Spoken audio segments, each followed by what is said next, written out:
Hello everyone, this is Dr. Arun from VIT University. This video lecture will give you the different building types and its components.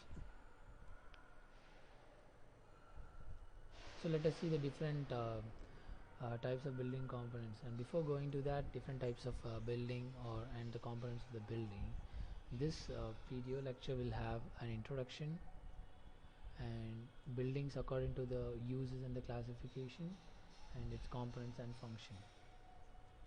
Generally the building is classified into different types based on its function and based on its shape. So first, residential building, educational, assembly building, institutional building, business building, industrial building, storage building, assorted building. So these are the major classification of building, and the components of building are substructure, which is located below the ground level or below the plinth level. It has a direct contact with the ground, and this substructure will transmit the load from the superstructure to the ground. And what is superstructure? Superstructure is the one which is visible to the human eye. It will be above the plinth level or above the ground level. It consists of wall, floors, doors, windows and other openings. Stairs, lift, parapet wall are included in the superstructures. So building components and its functions: foundation, which transmit the load; plinth, wall, floors, doors and windows, roofs, stairs, sanitary services, electrical services, lintel, architect, arches, parapet wall, plastering and pointing, painting, roof slab, water supply system and utility services. Foundation. The foundation is a base part of the building. It transfers the load to the superstructure to the soil. Mainly it has two types, shallow and deep foundation, and there is a series of video lecture which discusses different types of shallow and deep foundation. So you can refer that video lecture.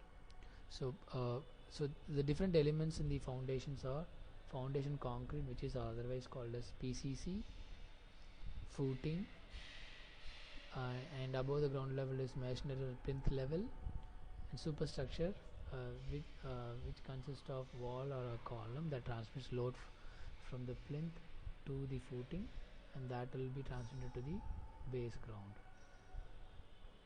So plinth, the lowest part of the superstructure is called plinth.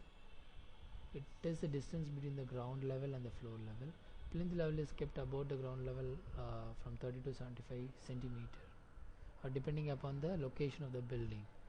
Damp proof growth is provided in order to avoid the entry of the moisture into the building. So these are the cross section when we are discussing about the plinth level. Wall. It is a masonry structure constructed above the plinth. It has two types, load bearing wall and non-load bearing wall. So this is the isometric projection of the wall, and this is the elevation of the wall. Floor are provided the plan surface. Floor provides the plan surface which supports wood and the equipment. It divides the number of floors as per the requirements. Doors in the windows. Doors serve as the entry and of the building, while window serves for the entry of the light, air and the ventilation.